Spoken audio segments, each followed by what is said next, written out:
మొక్కని పెట్టానండి. మొక్కంతా ముళ్ళులు ఉంటాయి, చాలా జాగ్రత్తగా పట్టుకోవాలి. పట్టుకుని చుట్టూ మట్టి పోసుకోవాలి.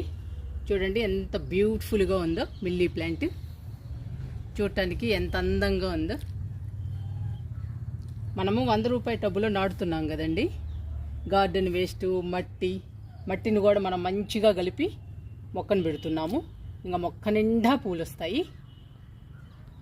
మట్టి 50% మట్టి, 30% కంపోస్ట్, 10% ఇసుక, 10% వరి పొట్టు, కొంచెం వేపపిండి కలిపామండి మట్టిలో.